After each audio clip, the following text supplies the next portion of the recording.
and I mean, back Buffalo, though, they only have the Sabres and the Bills. So yeah, unless so like they a better hope Yankees they're or gonna Mets fan. win a Stanley Cup.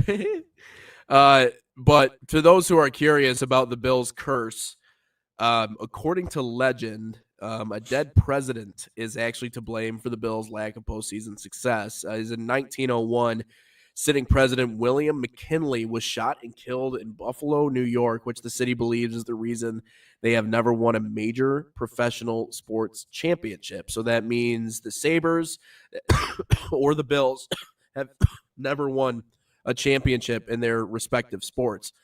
Um, I think when we talk about curses, I think the Billy Goat curse when it comes to Chicago and the Cubs, I think that was an interesting one, mostly because the guy said that I'm going to curse your entire franchise for like X amount of years, like a whole 100 years, you're not going to win a World Series. Well, True. that turned out to be true, 100 plus years. But in Buffalo, is that what it is? Is that the only potential? There's got to be something a little bit more weird or like otherworldly that points towards a more convincing curse than just a president was killed. I mean, that's bad. I'm not going to say that isn't bad, but now I'm just curious, like, what do people think the Bills curse is? Like, that can't be the only possible one that there is. Yeah, that's somehow if this podcast or social media clip gets out to the Buffalo people, because that's the only reason we would know. Like obviously for the Lions, you think of Bobby Lane in him when he got traded and saying like you guys won't win for 50 years, and the 50 years after he gets traded, the team goes 0-16, first time ever. And then you have Peyton Manning and who was the other guy that broke the like that sat there in the end zone of Ford Field with the whiskey in the tub. Who was Well, it? speaking of that, they filmed another Who was episode in it? 2025 Jeff Daniels. Okay, with gotcha. Jeff Daniels Jeff and Peyton Daniels. Manning. Yep. Thank you, UP John. Pride. But they filmed another one with Peyton Manning and Josh Allen this year. They threw a barrel of Buffalo sports heartbreak over Niagara Falls. Well, clearly that didn't solve the curse, and clearly he didn't solve the playoff curse. Sure, getting back to the playoffs and winning a game, but clearly did not solve the Super Bowl woes. But there's a few other ones on here that I think are interesting. So there's an O.J. Simpson one. Some jokingly blame. What What's list that? you got? What type of list you got? Of different curses for the Bills. For the Bills? What they are for the Bills. What they are Okay. surmising is keeping them from winning a Super Bowl. And so O.J. Simpson is on there. That's I'm seeing that one. Some jokingly blame O.J. Simpson, former Bills star, for the team's misfortune after his football legal troubles. I mean, I would tend to agree with that. Obviously, we just talked about President McKinley. There was the wide right era. Most prominent source of perceived curse actually stems from something that happened on the field. Bills, obviously, you talked about, lost 4 straight Super Bowls in a row in the early 90s, all culminating in Scott Norwood's missed field goal in the fourth and final loss in the Super Bowl. Probably could be it. It was a bad miss. Also, I don't envy kickers. That seems like the worst job in the world. Mm-hmm. Haunted stadium site, which was another one that the Cubs had for a while because they built the stadium where an old Catholic school used to be. So, and it was like a burial site. Like there was a lot of stuff there. Chicago knocked it down, built it. But for the Bills, another theory points to the stadium built near an ancient Wenrose village, a small cemetery. There we go, bringing supernatural elements. So, could it be Native American population that maybe cursed the Buffalo Bills? And then they're actually saying that Peyton's place, that show that he does, might have also cursed them as well by throwing the barrel over Niagara Falls. They're actually thinking that he might have done it. So I don't know. There's a list of clearly there's not one favorite for the Bills fan base, but there's a look at some of the ones that they're surmising. So I got might a have kept him from couple. that. I got a couple pulled up of just of different sports teams. Obviously, this list has the Bobby Lane curse that we just talked about still going on. The Madden curse, obviously, we've seen that. Yep. The curse of the Bambino, obviously, that's broken. Billy Goat curse, that's been broken. as you mentioned, but there's a couple interesting ones. This one I've never heard of: the Rocky Colavito curse for the Cleveland Indians. Cleveland Ooh. fans never forgave the front office for trading Rocky Colavito in 1960. Ever since that departure, they've done nothing but lose over all these years. Many still view this as the reason why the franchise has lost so much over Yeah. the time. If you heard that in baseball, No, you're talking about the Guardians or Cleveland? yeah, Indians/Guardians. Yeah. Yeah. No, I've definitely heard that. I think they have the longest championship drought in American professional sports. Either them or the Arizona Cardinals. I don't know Yeah, who the it Cardinals is, are since but the 40s. in terms of length of time in between championships, I think that, and at least in baseball, the Guardians do. This one obviously has to have been broken because they've won 2 World Series. The curse of Coogan's Bluff, the San Francisco Giants.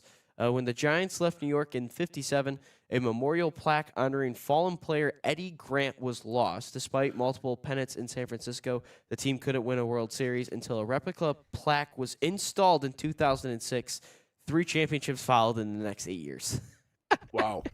Oh my goodness. All right. So basically, So I think that the Lions should put up a statue of Bobby Lane. If they haven't already, I don't think they have. ooh, So we should okay. put up a statue of Bobby Lane outside Ford Field and just see what happens. All right. Okay. Yeah. This one is hilarious. This happens for a Japan team, the Hanshin Tigers. This is the Colonel Sanders curse. Yes, Colonel Sanders isn't the KFC guy. After Okay. winning the 1985 Japan Series, fans threw a Colonel Sanders statue into I can't pronounce that, some river while celebrating. The Tigers went years without another title, and the statue wasn't recovered until 2009, incomplete. The teams continue to struggle and have kept the curse firmly embedded in Japanese baseball folklore. Wow. Wow. Wow. Against, you said Korea, South Korea? Japan. Oh, okay. They Wow. threw a Colonel Sanders statue into a river, and then they haven't won since. That's absolutely crazy. This one might hit home to you, Nate. This one might hit close to home for you. The Curse of 51.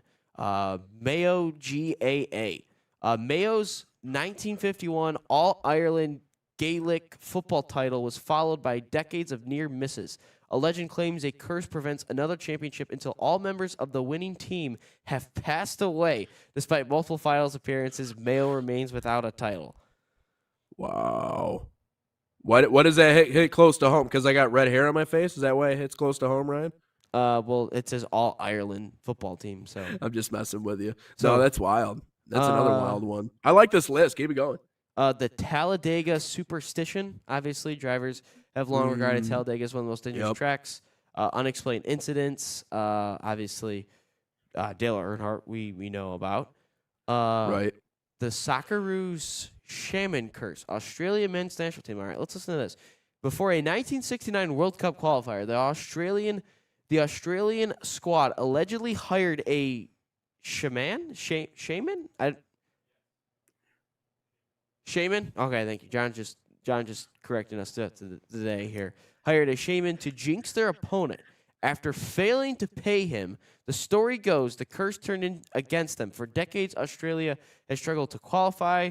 In 2004, a televised counter ritual was performed, and soon after, the team finally saw success on the world stage. All right, we have Australia in our World Cup group. So this curse is going to continue to go on, right? Yeah. Well, I hope. So Or should we curse them ourselves? I don't know. I mean, we can pull out. I can get some potions, and we can just curse everybody else. So I mean, I'm okay with that. So what you're saying is we have a cursed team here, like in our World Cup group that we could potentially get things going. I believe so, but now we got to curse the rest of them. Yeah, now It's just not just enough to curse one. Now we got to curse everybody. This one just says that the Superdome is cursed. But yeah. Well, I could see that after Katrina. I Yeah. mean, some of the things that went on in there. If you haven't gotten the opportunity to watch "Come Hell or High Water," the Katrina documentary on Netflix, it's wild. It's eye opening. So I can certainly see that. I mean, there were some people that weren't able to obviously survive all that, and they were just kind of packing everybody into the that's. Am I thinking Superdome or Superior Dome? Uh, Superdome was Talking New in Orleans, right? Louisiana. Oh, okay. All right. Sorry. I was thinking of the getting my Um, stadiums mixed up. But yeah, I could definitely see that. Darby, Darby County. Yeah, we still got a lot of time to go. We can continue this. Darby County. Here's a case that makes you think this curse stuff may not all be, or that is real. When Darby County built their stadium in 1895, they had to move a band of gypsies from the area. The gypsies retaliated by putting a full-on curse that Darby would never win the FA Cup. At first, it was laughed at, but as Ooh. time went on, Darby has failed to reach that championship, coming up short in the finals 3 times. In 1946, as they took on Charlton Athletic, a team representative went to the clan and begged them to lift the curse. With the score tied 1-1, the ball literally burst apart on the field, and Darby ended up winning the championship 4-1. Makes you wonder. Wow. Huh. Yeah. Yeah. Does make you think a little bit. I'm loving these ones that aren't. I've never heard these ones before. That's another one of those I've never heard before. Burst. Wow. I think this is about the Cardinals. The Cardinals curse. 1925. The Pottsville Maroons, situated in Pennsylvania, won the NFL championship in a hard-fought battle with the Chicago Cardinals. However, the Maroons played an authorized game in their state. Commissioner Joseph Carr suspended the game and took the championship away. The people of Pottsville were so irate that they declared a curse upon the Cardinals that would only be lifted when the NFL championship was restored to the right red team. Supposedly, that jinx has followed the Cardinals from Chicago to St. Wow. Louis to Arizona, as the franchise has the longest championship drought of any NFL team and the most losses, and that indicates that a long ago mistake could have consequences today. So yeah, a little bit. The wrong red team. That's freaking crazy. Yeah. Apparently Wow. that's a curse. That happens.